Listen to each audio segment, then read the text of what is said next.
It's Romania Black. Sorry. I know that I normally open the can of Dr. Pepper on screen with you all, but I was so hyped for this episode that off screen I went ahead and got my drink ready. I wasn't even thinking. I was like, episode 15. And then I got done and I looked at it and I went, I usually open the can on screen. Does this ruin everything? But anyway, hey, maybe a start of a whole new world line. Who even knows? Who even knows? I may even be drinking Big K, Dr. Big K Thunder by the end of this. Who even knows? We're on episode 15 of Steins Gate, and things have taken a dramatic turn.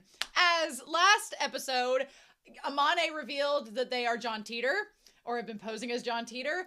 The satellite's been a time machine the whole time. We had lots of theories about it last episode. The only comment I have is Amber Sandra said about the bullet train moment in episode 13. They were like, clickety-clack goes the train. And I was like, in my head thinking, you know, not only is it about the train stopping, but have we created a trolley problem? Have we already? We'll find out in this episode. The only other thing I want to talk about is the dub. The dub. Y'all, okay. I understand now why you wanted me to watch the dub. I get it. J. Michael Tatum is freaking fantastic. The start with his monologue, you feel his heartbreak. You feel that emotion coming through the screen. The whole world wanted Mayuri dead, and there was nothing I could do to change its mind. I got really emotional watching this dub, and I was not expecting to, because I knew it was going to happen. I was like, oh yeah, it's fine. We all know what's going to happen in episode 14. But J. Michael Tatum, he absolutely sold the hell out of this. So I had a couple notes as I was rewatching the dub. Okarin admits that everything with Steins Gate and the organization was all his own delusions, made up notions for fun. They're not real in this case, unless the series does that and makes it reality. We'll see. Moika called. She clicked. Whenever you see him talking with her at the outside location, when she puts her hands up, you can see her thumb go to click the call. So she was getting her men to come and get her. Also, J. Michael Tatum throws the GD around a lot. He's like, because I'm from the goddamn future. And I was like, oh my God, that was insane. Insane. Pardon my language, but I'm speaking verbatim. I was like, oh, that floored me.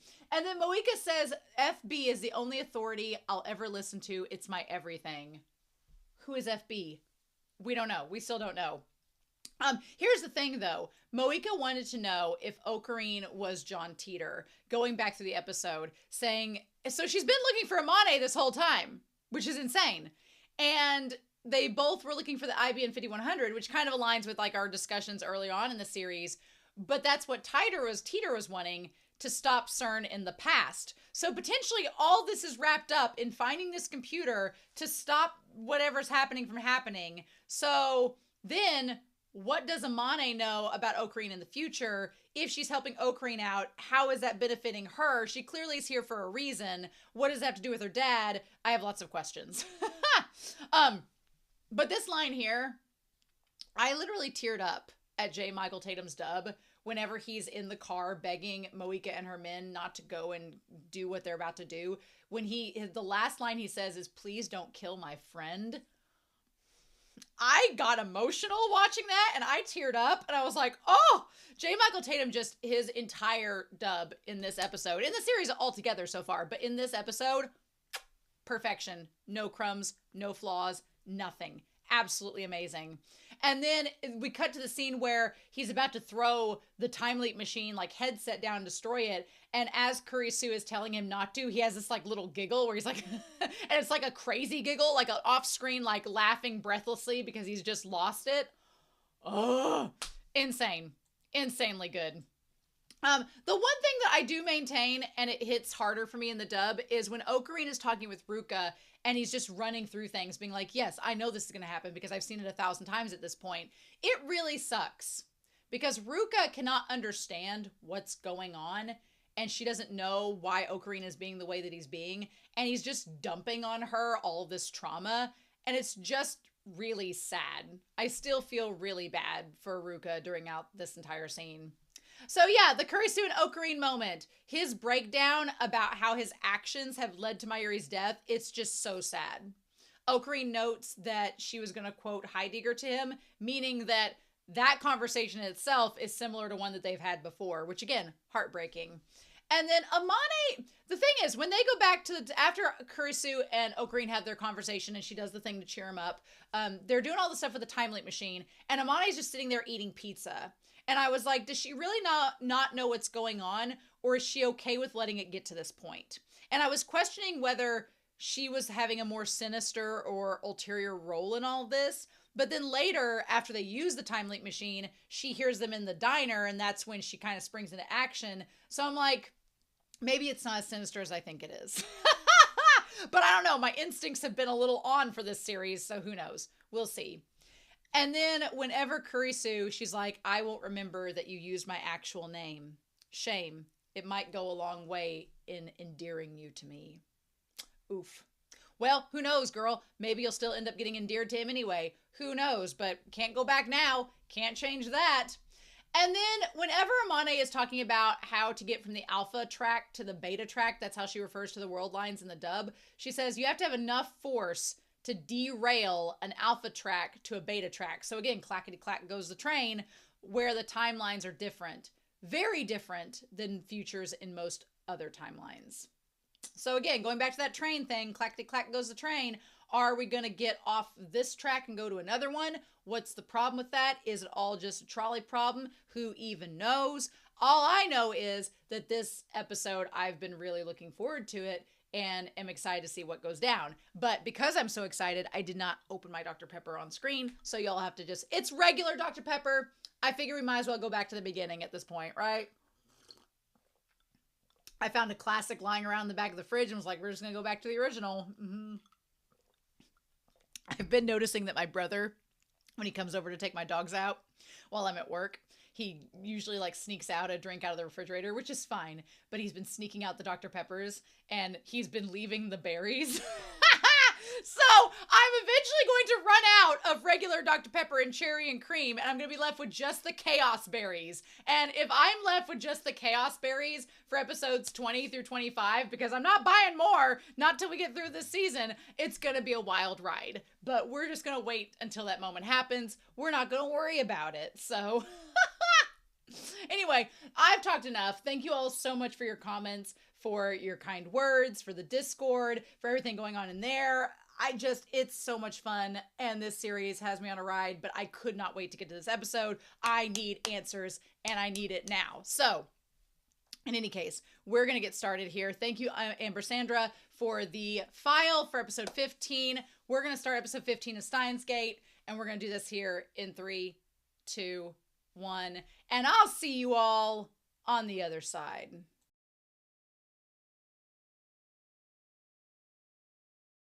Okay, hopefully y'all can hear me, but I really like the idea of standing up for some of these because I feel like I get more access to White Coon if I stand. So until for the near foreseeable future, we may be just standing for White Coon because at this point, so, okay, this episode felt more like we were setting everything up. We were setting up our game plan. What are we going to do now that we have the knowledge that Amane is a time traveler? I have lots of thoughts about Amane being a time traveler from the future and how this lines up. So Amane is, we don't know exactly Amane's age. We are let's say she's 18. Let's just assume she's 18. She's from 2036. So 2036, if we're going to do basic math, and Romania is going to reveal exactly how horrible she is at math by all accounts. So by that knowledge, she in 2018 should be born. Theoretically, if she's 18 years old. Now, this is just the assumption that she's 18. We don't know if she is or not. I don't know if she is or not. I don't remember if she was like 16 or 18. If she's 16, then it's 2020. So we're just going to say between 2018 and 2020, she was born. Okay. Which would be roughly 8 to 10 years from now in the current timeline of 2010. Okay. So that all checks out. That does not seem out of the realm of possibility. I think Daru is her dad. Daru is her dad. I am like 99% sure. If Daru is not her dad, then all of the foreshadowing and setup in this episode was a big old fat red herring, which it could very much be. But I was like, everything. I'm like, that's your dad. So we know the time machine. We get the idea that the time machine is modeled. The time machine is modeled from the phone microwave. Well, the only people that knew about making the phone microwave were Daru and Okarin, were the only two men with a peni that were involved in that process. So, I mean, biologically speaking, you could add someone else in there, but the world lines have changed, so it's not biologically speaking anymore. So, yeah, basically, as far as Amane's timeline from, which I don't think it would matter, I don't think Ruka has any involvement in this part of the timeline, but theoretically the only two people that were in the lab that could be her father that knew about the time machine were Okarin and Daru. Okarin is a bioterrorist, so that surprises nobody. We're going to talk about that. But it's Daru. Has to be Daru. Modeled it after it, knew how to fix it, could fix it in 2 days. I mean, the question is, who's her mom, if that's the case? Now, her name's Amane, and she says it's from her mom's side. Now, does that mean that that's her mom's last name? Not necessarily. It could be her mom's name from family, and she chose to stick with it because she didn't think that, for Huckleberry, she didn't think that it was going to be that big of a deal. So, that nobody would notice it. But theoretically speaking, 8 to 10 years from now, she's born. If CERN took over, Daru's what? 18 in this, so by the time he's 26 to 28 he has Amane. That's theoretical. That fits the timeline. That makes sense. And plus, if everything went down in her timeline where CERN took over and Daru was separated from Okarin, it could very much be an Attack on Titan situation where Daru met up with somebody, like, let's say, and this is theory time. This is theory time with Romania.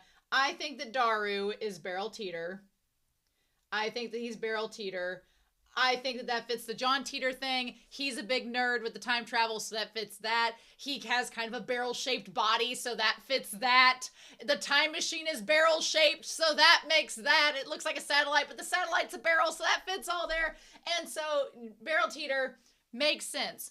Also, if we're going by that logic, then I would say, what if he joined the anti-CERN?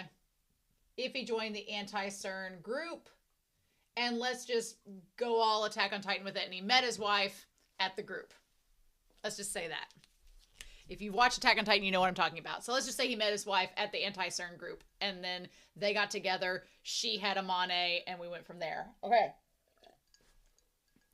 I think it all adds up. I think it adds up. Now, what's interesting is the fact that Okarin became like full-on mad scientist bioterrorist against CERN. But the interesting thing is, in Amane's timeline, we find out that in Amane's timeline, we're going to say that they apprehended the time machine, the time leap machine, and that's what caused them to be able to control everything. And these markers are about done for, but let's say they apprehended. Let's see where you guys can read this. Now it looks very Wicked themed. They apprehended the time machine. And then in that timeline, in the OG timeline that Amane is from, in that one, Kurisu was not a lab member, but instead helped to perfect the time machine. Okay. Helped to perfect the time machine and became known as the mother of time machines. And that's why Amane has had such a negative view of her, because in her timeline, she's with CERN. And basically, in Amane's timeline, Kurisu is the Borg Queen. That's the first thing I could think of. Whenever Amane was talking about how Kurisu is like the mother of time machines, I was like, oh, so she's like the Queen Borg from Star Trek in this world. That's fun. What a fun time. Now I want to talk about a couple things with this alternate timeline, but we're not there yet. We need to get past the OP. Also, Finding out that the lyrics of the OP are here, that was a fun time. They don't show up as I'm going back through it, so that's sad. The lyrics aren't showing up for me now, but if I go back and watch and the lyrics are there, we're definitely going to look into this. It does make sense now that Kurisu is in the ED as the Hourglass, because in Amane's timeline, she's the mother of time machines. She's the one that causes all of this. I think that's interesting. We're going to put down here some differences between the timelines when we get to them here, but I think that's rather interesting. If I watch future episodes and the English lyrics are on there, I'm going to read them with you all, and I will definitely, at the end of the season, go back and look through it. So I do feel like some of them may be a little spoilery, but it's okay.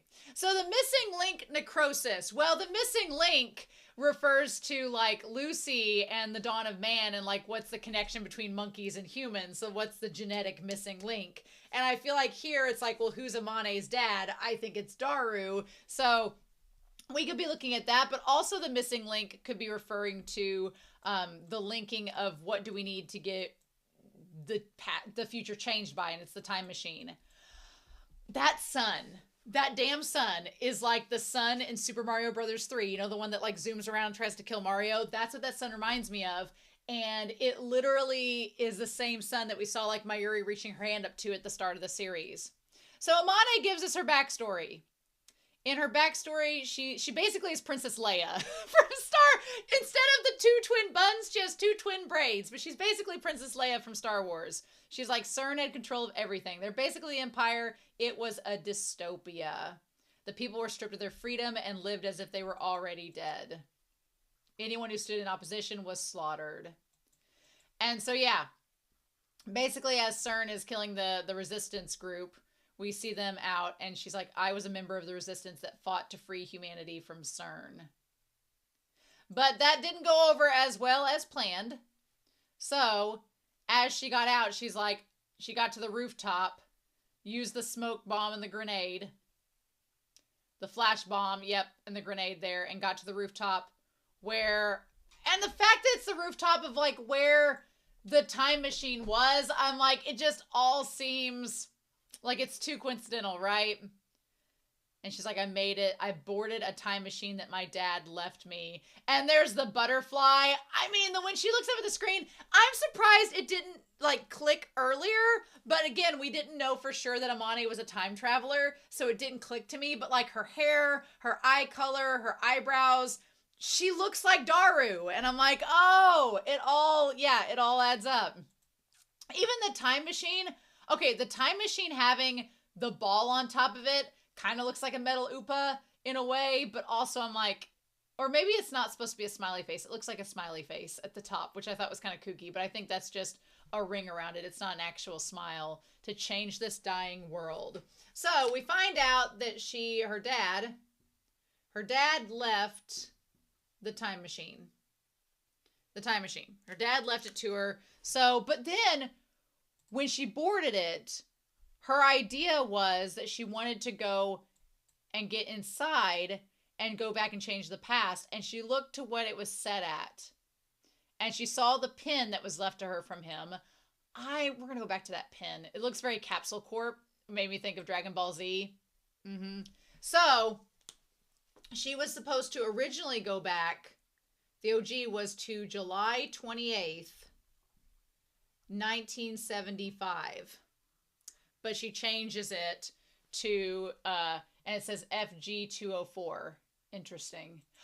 Oh, Future Gadget! The FG, it is! It says Future Gadget 204! Oh my god! So no, the time machine up in the corner, it says Future Gadget 204. It says FG204. That means Future Gadget. Daru names the gadgets. We established that in this episode because he talks to Kurisu about naming the one thing Future Gadget 2.67. He's like, he gave it a meaningless name. He names it. So yeah, Daru is totally her dad. Absolutely. Has to be. And she changes it to go back. Okay. All right. Interesting. And then the butterfly wings flapping. I mean, if that's not the butterfly flapping, if that's not, it to alter the future. Okay. And so then they talk about basically all the posts that she made as John Teeter. And then Kurisu's like, but, you know, CERN's a researching organization, not a governing body. I pointed that out to John Teeter many times online, which Kurisu would only know because she was pointing out what she knows and because she wasn't from the future. And so he's like, oh, well, were you, what does he say her name was? He says, hold on, does that mean you're the one who posted under the name Chestnut Rice and Kamehameha? Kamehameha is referring to Dragon Ball. Is Chestnut Rice referring to like Chi-Chi or something on there? It's like, well, it's only fair that I reveal myself since Amane's revealed herself too. And he's like, well, then I'll follow suit. I was under the pseudonym Hoenn Kyoma. And they're like, we know. I am glad that Okarin has a little bit more levity in this moment of the episode where he's not completely lost it. There's like, again, right when I think that Okarin is going to absolutely lose it and not have any hope left, he springs back to life, and it's like, okay, he like gets a little bit of hope left in him. And so then Amane, she goes along saying that CERN just succeeded in developing a time machine, and the only ones capable of meddling with the fourth dimension of time. They're basically able to do like, it's like Back to the Future. They could reshape the entire world order. It's like Biff. And you contributed the most to developing CERN's time machine. So in the OG timeline, let's just back up and say we got the OG time frame right here. In the OG timeline, and my dog's at my feet, we have CERN controls everything. And I know I started up here, but we're going to go back down here. CERN controls everything. Meanwhile, in this current timeline, what's interesting is Moika's group. I'm like, where does Moika's group fit into all of this? Where do the arc rewrite people fit in? Are they a subdivision of CERN? So we'll just say that right now, the only ones that are really active are Moika's like arc rewrites. So it's a little bit different. But here, in this timeline, Kurisu ends up helping CERN. Whereas in this timeline, the current one, Kurisu is helping Future Gadgets.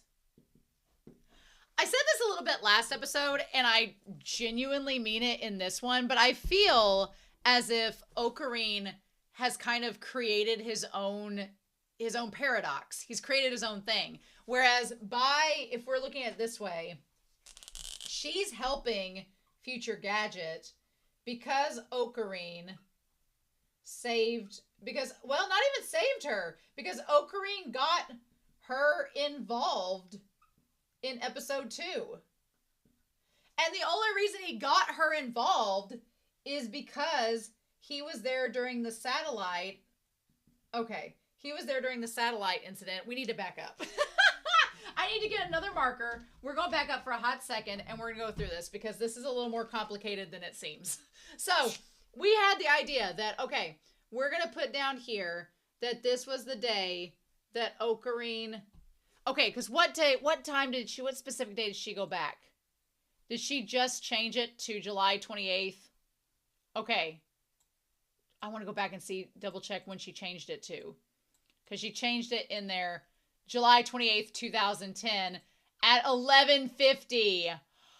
Oh my God. Okay. So now that we get back on here, here's the deal. We had on July 28th, I'm not going to have enough room. White Raccoon is probably going to get flipped. July 28th, 2010 is where this started, where we went back. Okarin was with Mayuri. Okarin was with Mayuri at the lecture, right? At the lecture. And that's when the satellite crashed. Now, here's the thing. This is the chilling part of the conversation that I think Amane is leaving out. Because, of course, Amane is leaving it out because Amane doesn't remember it. But my thing is, I feel like Amane killed Kurisu in that timeline. I feel like Amane going back instead to July 25th instead of 1975, going back to that date. And you would ask, well, why would she change the date and go back to the moment the time machine was created? Well, probably because at that time, she wanted to see her dad. She wanted to find her dad. And she's like, if I don't find him here, I'm going to leave and I'm going to go to 1975 and I'm going to get the IBN machine. So that was the thing. She was like, I went back to see her dad. She went back. That was the mission, to go see him one more time. She knew she could go back to that timeline because that's when the time machine was created. So she's like, okay. So I went back to this timeline. Okarin was with Mayuri at the event. The satellite crashed, which is the time machine. Amane killed Kurisu, probably because she's like, oh, that bitch is going to help CERN later. Bye, while I'm here. So then that in itself triggered Okarin to send the text, the first D-mail, without realizing it, to Daru, who was at the apartment with the time machine, with the time leap machine, when it was still the phone microwave, and it went off the first time, and that's what caused the first trigger. Okay, so we had that. But then that D-mail triggering the events, that caused this entire timeline to change. Get it? So that caused this entire timeline to change, where the satellite still crashed, Amane still showed up, but things were different. And instead, Kurisu did not get killed, and instead, Okarin confronted her and got her to join the lab. So if he had never sent that original D-mail, if he had never sent the D-mail originally that started this whole thing off, then if he had not sent the D-mail, she would have died and this whole thing could have had a crazy different outcome. But because he was concerned about her dying, he sent the D-mail to warn Daru about this so they could try to get back and save her. And then it started this whole chain link event. So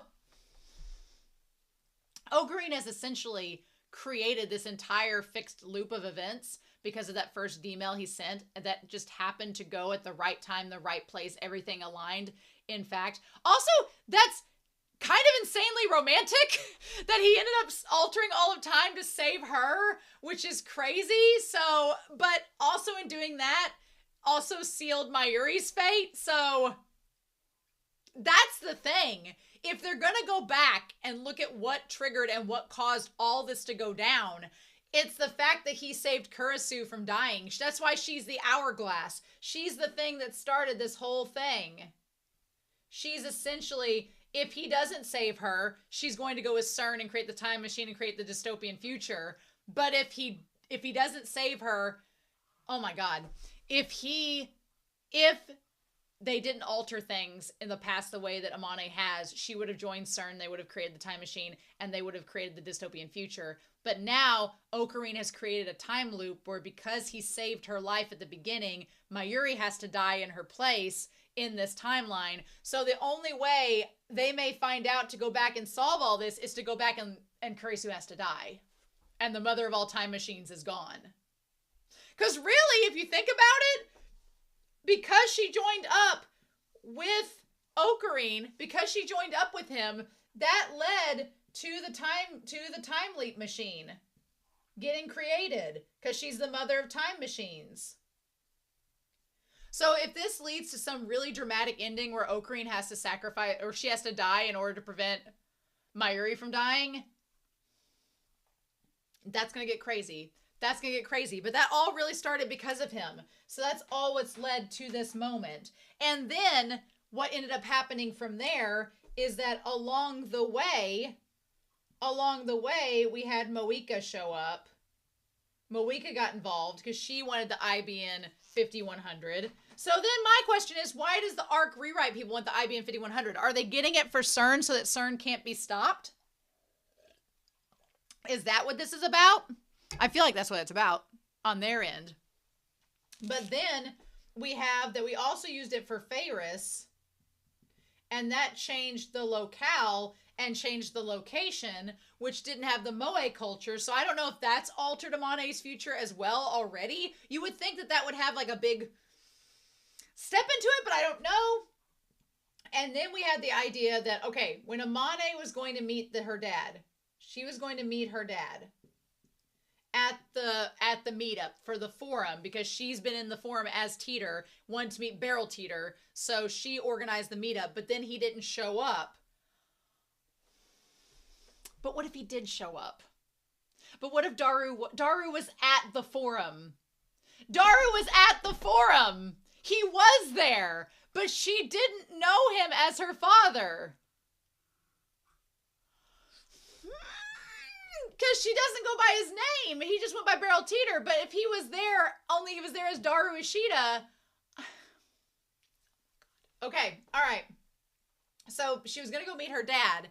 But then in the timeline before the D-mail, she was going to leave and get in the time machine to go back and get the IBN 5100. We established that. But then Okarin says in this episode, he's like, oh shit, I stopped you from going in your time machine and going back to get it. And now it's broken. So he's like, I inadvertently have caused the time machine to be broken.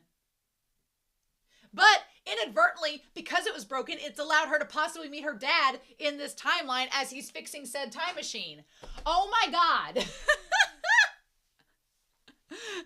I need more Dr. Pepper. Insane. Insane, y'all. Insane. Okay. So I want to get through this. All right. So he goes back through about being it, and she establishes that she's like, no, they were able to reshape the world order, and Makisa Kurisu contributed the most in developing CERN's time machine. She was known as the mother of all time machines. Yeah, and she's like, why would I help CERN? That's nonsense. And she's like, well, you did in the future. You did help them in the future, and that's why she was antagonistic towards them. So all that makes sense. Like, that all adds up now, right? And so then he's like, well, what about me? And she's like, well, you're a terrorist. He's like, a terrorist? She's like, you're an anti-CERN terrorist, and you both are dead in the future. In 2036, you're both dead. So, I mean, in itself, I feel like maybe Amane did not feel in the original timeline, if she did kill Kurisu, maybe she didn't feel bad doing it because she knew Kurisu was dead in the future. So she's like, well, if it saves the future and stops you from making the time machine, then sure, let's do it. But I'm also like, that's kind of dangerous in itself, because what if the whole reason your dad met your mom was because of the anti-terror group? Like, then what? Like, then what's going to happen?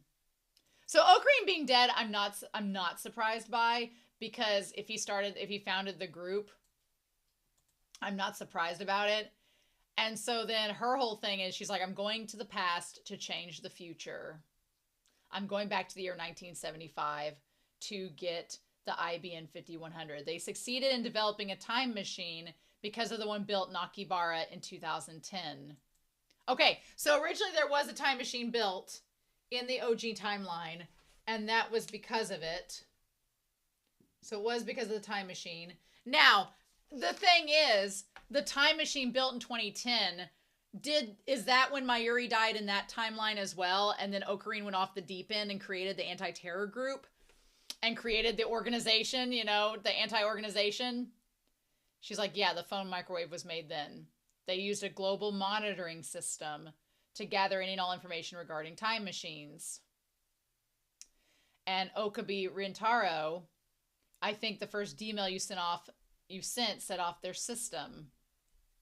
Yeah, I still think that she's like, if we could delete. So she's thinking that whole email triggered their system, which got them to go find the time machine, which that gets crazy, because that means that,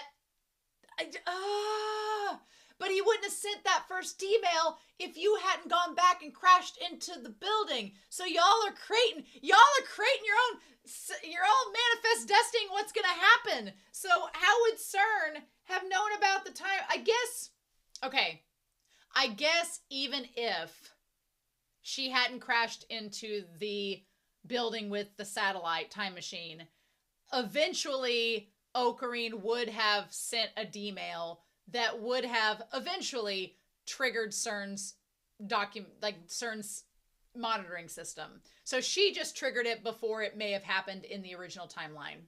But whatever the case may be, the original triggering caused them to get their hands on the time machine. That's probably how Mayuri died. That set off a chain of events that led to everything being dystopian. And because that happened originally before Okarin knew Kurisu, then she wasn't part of their lab, and who knows? She did say that she had a lot of parts to her that were like her dad's. She may have sacrificed her morals, because when she said, she's like, oh, I would never work for CERN, but I'm like, she also said in previous episodes that she has a lot of her dad in her who would probably do kind of unethical things if it meant advancing science. So she very much has that capability within her.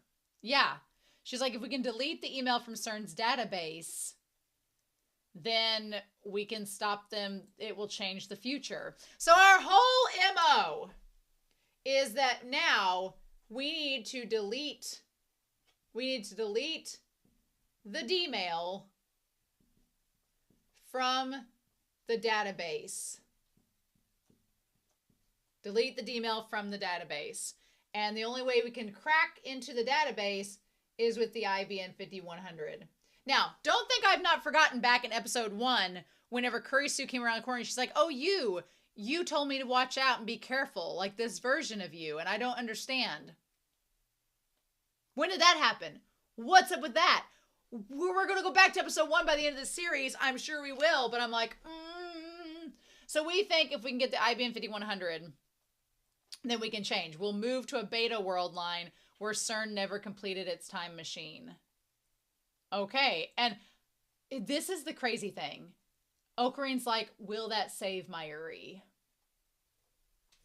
Okarin's whole MO at this point is just to save Mayuri. That moment where he kind of talks to himself and he's like, I'm really just doing this to save her. And I was like, don't tell everybody else that. So do I think that Okarin would sacrifice Kurisu at the end of all this to save Mayuri? Yeah. Would he sacrifice the love of his life, possibly, to save his bestie from school? I think so. I don't know. But then this part here, too. She's like, well, probably. Probably is not a yes. And he's like, well, we can't hack into CERN's thing without the IBN 5100. Now, here's where it gets a little bit crazy. Because in the original timeline, back before we altered everything with the D-mails, back before everything got crazy, we had what was going on. What was we found out in this timeline here, that the IBN 5100 was at Ruka's shrine. Now, 2 questions. One, Ferris knows how it got there. So Ferris at one point knew how it got there. Is Ferris Amane's mom? Who knows? Did Daru get with Ferris in the end like he always wanted? Who knows? He didn't want to know her name, but I'm like, I don't want to look it up now because there could be spoilers, but I don't think her last name was Amane though, because I think I would have noticed that. But do I think that, could Ferris be her mom? Maybe, but she somehow knew that there's an IBN at the shrine. How did she know that?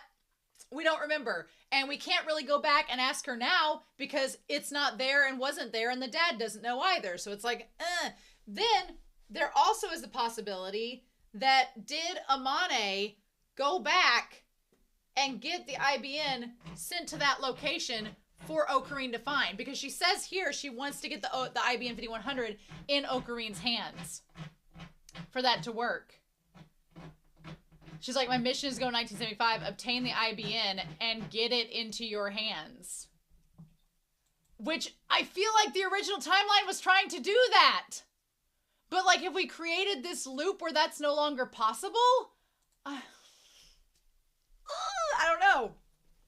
She's like, I wasted too much time in this time period looking for my dad. I should have gone sooner. Yeah, you probably should have. And now the time machine's broken. But you know what? The irony of all ironies is it could be that by you breaking the time machine here, you got to actually see your dad. You just don't know that it's your dad. I'm like, I believe anything Mayuri says because she's an angel and she literally is not of this world. Which is so great, because if you had asked me in episode 1 if I believed things Mayuri said, I remember I was like, Mayuri's kind of a space cadet sometimes. She's kind of off sometimes. And now I'm like, she's a precious angel bear and believe every single word she says.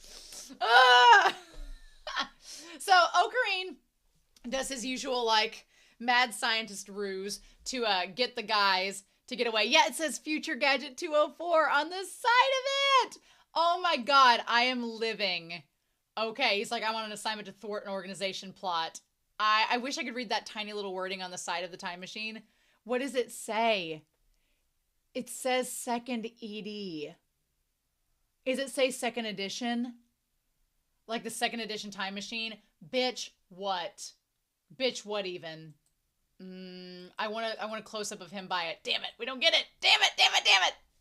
I feel like they're trying to show us, though, the time machine. They're trying to make us know. Yeah. And so this moment is interesting, where Kurisu offers her hand to Amane, and it's like, yeah, this is a different timeline. You've altered time. Accepting help from Kurisu is a whole different vibe than before. And she's like, come on. She's like, I don't know what happened in the future, but right now we're fellow lab members. I mean, it's crazy how much, like, the littlest thing changes everything. And, like, the holding hands, I know some of the lyrics in the OP talked about hands and, like, the hands of time and the hands of the minutes of time and they're infinite and everything, but I'm like, the whole idea of extending a hand and getting someone to cooperate, like, it just feels like you've altered time in itself through that. So they managed to get away. They managed to get out and away from the cops. And she's like, I miscalculated the coordinates, and that's where the time machine materialized. It didn't crash. Which kind of makes sense now, because, yeah, it didn't, like, just crash and destroy the building. It just popped into the building. So that all makes sense. The only thing that gets me is that in one of the episodes, I don't know if it was episode 9 or episode 10, in one of those episodes, the time machine was gone. In one of those world lines, the time machine wasn't in the building anymore. It left. So the question then becomes, in one of those episodes, the time machine was gone. So then the question is, did somebody take the time machine and alter something? If that's true, who, what, when, how, why'd they bring it back? Did Amane do it and doesn't remember it because the world lines have changed? What happened? Did whoever brought it back wreck it to where it needed to be fixed? What happened? Because there was an episode, we distinctly saw that they cut to the building and the time machine wasn't there. So it left. Where did it go? Why did it come back? When the world lines changed, it was back. So what was the deal? Was that the timeline? Was that moment where the satellite was gone? Was that when Okarin went back to get her and he changed it to where she couldn't leave? Is that why he's remembering that specific night when it was raining and there was lightning? And he's like, did I cause it? I like that he's standing between Kurisu and Amane. That's amazing. He's like, I could use the time leap machine. They're like, well, we can only go back 48 hours at the most. And he's like, well, let's just, at this point, he's like, damned if we do, damned if we don't. Let's just do it. Go through it and try it. He's like, I'll just keep, when Okarin said he'd just keep redoing it if they couldn't do it within 2 days, I was like, dude, do not fry your brain any more than it already is. But, and then, yeah. And then we've got Daru and Mayuri. I feel what also makes me, like, what also creates a red herring in all this is not only the fact that Daru has this cap on so you don't see his hair all the way through, but the glasses and everything. I'm like, I wonder, I'm so curious. Okay, what broke my heart in this is Mayuri's right in front of you, Okarin. Mayuri is right in front of you. Girl has died how many times in front of your eyes? And you're dead set on saving her? I would have said social conventions to the wind. Damn what these other people think. They clearly, I know that this world line doesn't know what's going down because he hasn't told them, but I'm like, give the girl a damn hug. I was like, give her a damn hug. You want to save her, give her a damn hug. And he yells at her. Okarin has this tendency where he has yelled at most of the female characters except for Feyris in this. He's yelled at Ruka. He's yelled at Kurisu, he's yelled at Amane, he's yelled at Mayuri, and they all are like, please stop yelling at us. And he's like, because he's so balled up with all this energy and doesn't know what to do. And so it's so frustrating because you just want him to hug her and to like, he makes a promise, you know, to help her. And she nods and smiles at that, but I'm like, ugh. And then as she turns around, he looks at his phone. They're like, oh, the train stopped. And they realize they only have a couple hours. Yeah. So, and I'm glad at this point they didn't overdo it and like make her get killed again, because I would have just been heartbroken. But he's like, let's do this. So they all get together to do the time leap machine. And he's like, this is all we have to work with. And that's when he says, I'll do whatever it takes to fix the time machine within those 2 days. If it doesn't work out, then I'll just keep redoing those 2 days.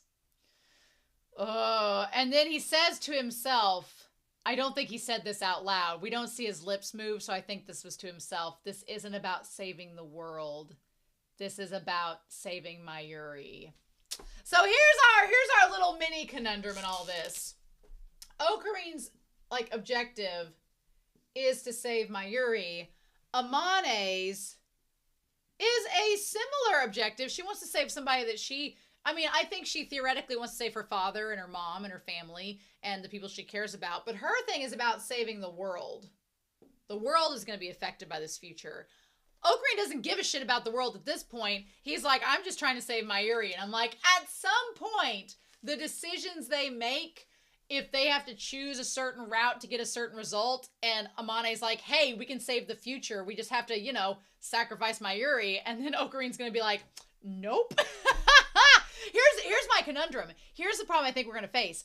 I think that at some point, there's going to be this like two-way street.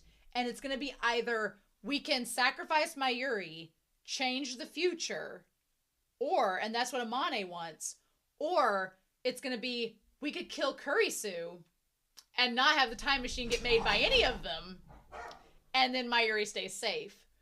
Which may inadvertently make Amane cease to exist. But would Okarin do it to save Mayuri? That's what he says he would do.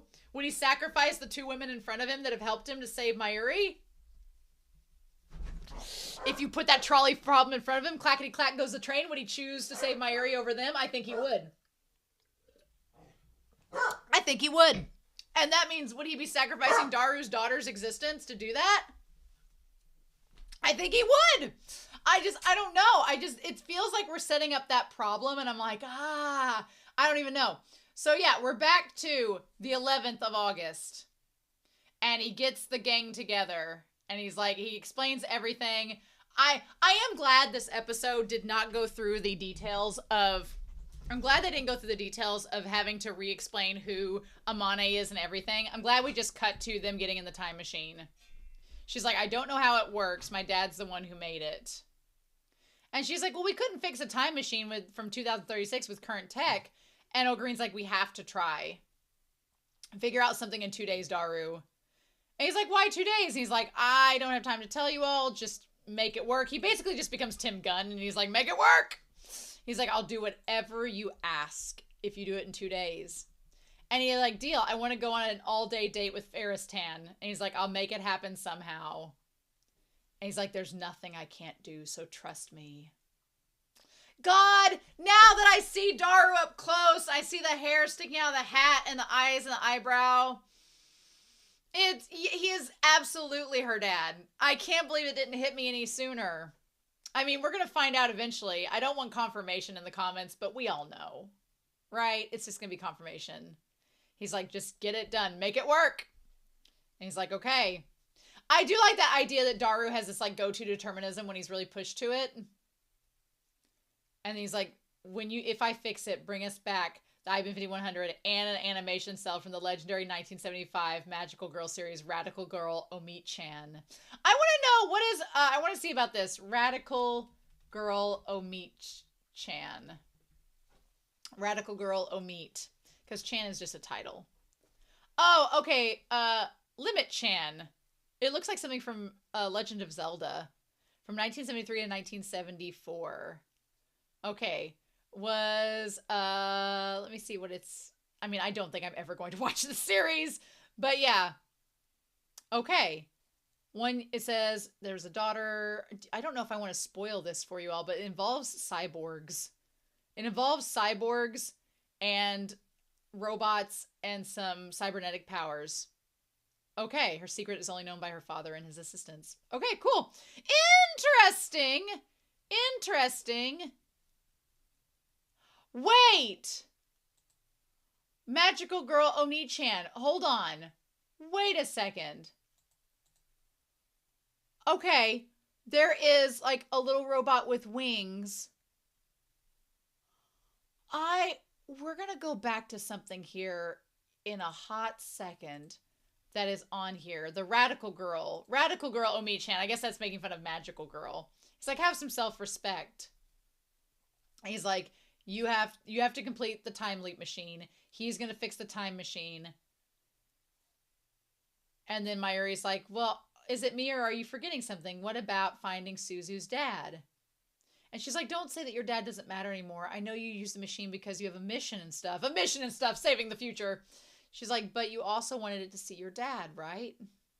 She's like, Mayushi wants you two to meet. Well, Mayushi's a freaking guardian angel and possibly like Jesus. So she's just like making all this happen. She's like, wow, there's a connection between you two. I can't place it. But Mayuri, she's like, that's his code name. I don't know his real one. And Amane is from my mom. My only clue is its memento, the badge my dad used to have. Okay, I wanted to see this. So it said, okay, what does this look like? And your dad's in Akibara in 2010, right? Which is right here. She's like, I'll begin investigating at once. Mayuri, bless her heart. Okay, so Daru is looking through everything, and that's when she has this moment with him. I mean, now that they look at each other, it's, yeah. We were in Akibara in 2010. Okay, I want to go back to that conversation. What did she say there? Yeah, I want to know, what were they talking about? He's like, this is actually kind of like the phone microwave. Yeah. Are you going to be able to fix it? And he's like, yeah. And then he looks at her, he's like, I wonder if your dad's someone close to us. After all, you knew we were in Akibara in 2010. She's like, probably. He didn't tell me himself. So I've never actually met my dad. It was all written in his will. I mean, that's it. That's, your dad's right in front of you. So her dad's dead. And yeah, it was all written in his will. Oh my God. He was doing his own time machine research separate from CERN. I wonder if Daru kind of suspects. I wonder to try to change the future. And now I'm here to carry out his wish. I wonder if he noticed. His eyes kind of look a certain way in this scene. I wonder if Daru's like, is this my kid? Is this like, what's going on? I don't know if Daru's enough of an otaku that he's like, maybe if I don't question it, I won't like not have it not happen. But he's like, I'm seriously sorry. I'm sure everything will work out after I fix the time machine. This is all so messed up. I'll keep looking for your dad until you come back from 1975. Well, he's like, so keep it a secret from Okarin and snag me the legendary Radical Girl Omi-chan. But yeah, you can tell she's really upset about not seeing her dad. And Daru's really sad about it. Her dad has to be Daru. I am 100% convinced. So meanwhile, they're all looking around for stuff about this pin, and that's when she notices the future gadget 2.67, the bamboo copter camera. And then he makes note that it doesn't work. It spins around, the camera spins around, so the footage would be all just spinning as well. And she's like, well, even by version 2.67, it wasn't finished. She's like, no, that's the prototype. He says Daru gave it the name and version number for fun. There's no meaning to it. So yeah, Daru naming the future gadget 204. Ugh! Yes. So Daru is still working on the time machine, but then she brings out the little detector. Now, looking up at the stars, thinking about things, does Daru know that that's his child? I think he does. I'm wondering if he does. I think that he does. I mean, Imagine working on something that you created in the future and you knew how to fix it. I'm just saying.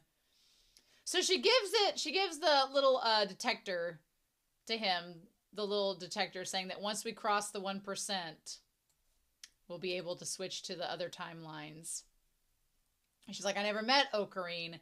I just know that you are the founder of the resistance group that I'm a member of. And this part here, I'm going to sit down for this. He's like, the founder of a resistance group. He laughs and says, that's pathetic. But I'm like, I don't know how that's pathetic if you were founding the resistance against trying to against CERN. But I think the thing about it is too that he's so obsessed with chasing down and trying to find ways to save Mayuri that I'm like, my dude, you went the route. You went the route when you couldn't find any other means. You organized this group to save Mayuri. You may not have told everybody that, but I'm sure that was the goal, to get this group to alter time so that you could save Mayuri. Now, you can call that pathetic or not, but he's like, I go on to live a carefree life and then do something so delusional. I'm like, maybe you weren't listening when she was talking about dystopian future. From the sounds of it, I don't think any of y'all were living a carefree life. And if you were an anti-CERN terrorist founder, I don't think you were living a carefree life. So I'm like, Okarin, you got to listen to yourself for a hot second on that one. I'm like, She's like, it's not pathetic. Liberating the world is a brave and admirable ambition. She's like, you weren't just sitting around doing nothing. So, okay. Meanwhile, we get the go to go traveling along looking. Okay, so that pin says it says OSH. OSHM. And then 3 stars, A. And then it says 2010. I mean, you could show it to Daru and see if he recognizes it, but the OSHM AAA, I'm like, I don't know what that stands for. And the thing about it is, what if that original pin is from the game they were playing, in the tournaments and stuff, but it was back before the world lines changed it from being a Moe culture to being the culture it is now, so the pin wouldn't even exist in this current world line.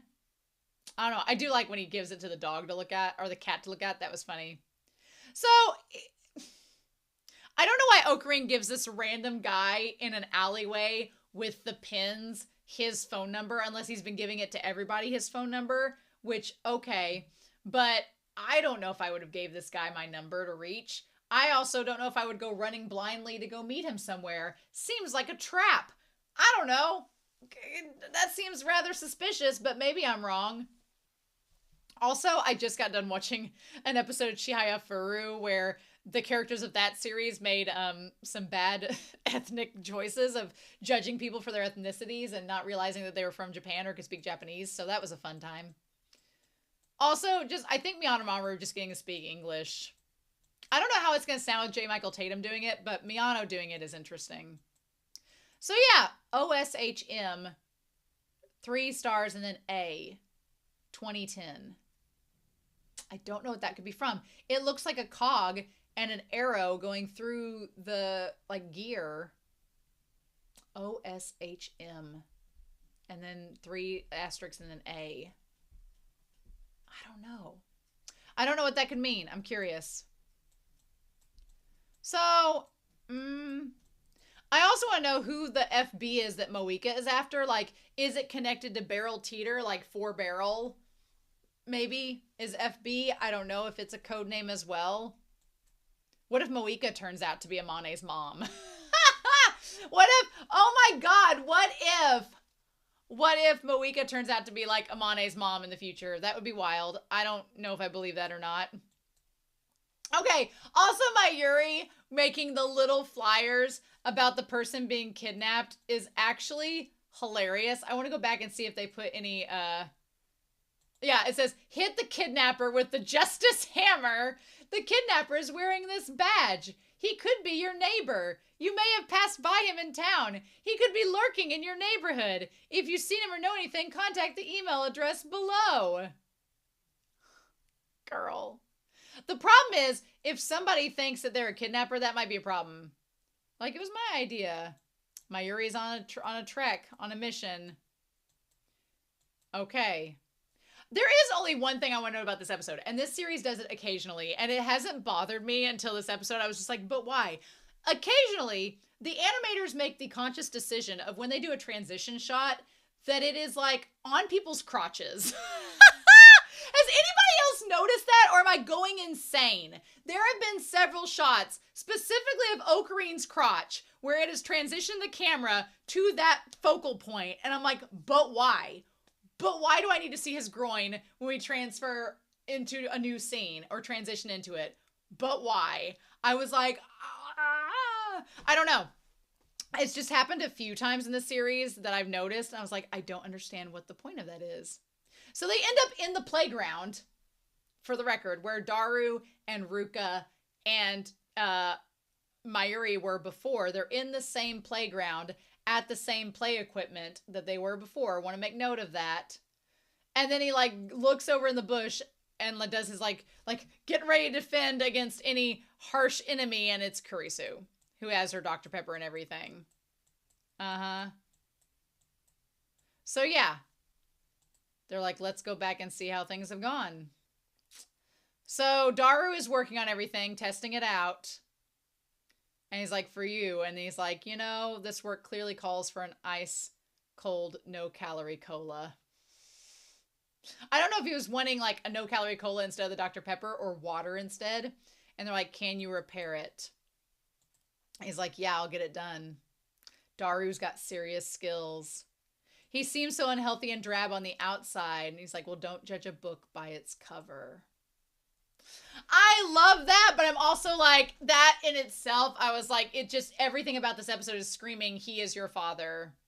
And he's like, you can help me too, Miss Amane. Inside this cramped time machine, the sweltering heat will be so much that we forget our embarrassment. I'm like, are you asking your daughter to strip with you? My dude, I wish you were more... I don't think he knows that she's his daughter. I don't think he knows. Otherwise, that could get real weird real quick. Have some self-respect, you pervert. And then Mayuri's like, wow, they make a really good match. I can't put my finger on it, but they just do. They just do. Mayuri figured it out for everybody else. She has been known to be the most keen of us all in the series. So yeah. So then she's like, you know, I'd go with you if only it could carry 2 people. And then he's like, what help would you be? And she's like, well, isn't it obvious? I would hold her hand real tight and support her by saying, don't worry, you'll be fine. Mayushi is here for you. Honestly, girl, you may be going throughout this entire series with everybody in spirit, so... I'm just saying. Yeah, oh my gosh. That part's really cute, though. So, they're up on the rooftop getting ready to go. Mayuri and Daru are sitting next to each other. I do like the warped chain link fence again. She's like, I'll just say it now. This sounds like a little over the top. I'm really grateful to you all. She's like, when I came to this time period, I didn't know anyone. And even though this era is so much more peaceful, I really found it frightening. Well, yeah, compared to what you've been through, it would seem that way. But now I have so many friends. Yep. All right. If this is the only time that she gets to meet her dad and it's through this experience, why not? Yeah. Whew. I'm glad I could be with you guys. Feels very ominous, like she's not gonna be here in the future, so I don't know. And then she's like, promise you'll change the future, okay? Make it a free world like it is now. Well, but he's promised he's mainly gonna save Mayuri, so I don't know about that. He didn't agree to that promise. Make note, he didn't agree to that promise. And then the guy's like, oh, mad scientist, so cool. And he's like, I just remembered yesterday night, a man with that badge. Okay. And then he leaves off and runs away, and we don't get to see what happens next. He just leaves Amane standing there, and like the time machine with the chain link fence is just crumbling behind her. And I've talked for an hour about this episode. So yeah, I'm convinced that Daru is her dad. I don't know who else would have the badge unless somehow it becomes like this full circle moment. Like if Okarin gets the badge from some other guy and brings it back and like gives it to Daru for safekeeping, but then Daru takes it to the future, gives it to his wife, who then gives it to Amane, and it creates the whole situation. That could happen. That could very much be it. So it's gonna be really hard for me not to watch episode 16 because you left me on a cliffhanger show. So I'm gonna be waiting until I read the comments, and then I'm gonna be diving right into this, just so you all are aware, because I need to know. But yeah, I'm convinced a time machine is Daru's invention. I'm convinced Daru is her dad. I don't know who her mom is at this point. Somebody that he gets with 8 to 10 years from now is possibly it. Also, I don't know. I'm trying to think of who the mom could be, but Amane is not ringing bells with anything, but we'll see. We'll see next episode if anything develops. But yeah, this all seems like it's all self-created. And so I don't know. And the thing about it is too, if Amane switches to the beta line, I'm guessing maybe she's like possibly hoping to go to another world line where CERN doesn't control the future and everything's changed. Will she be able to exist in that timeline though? Does that even work?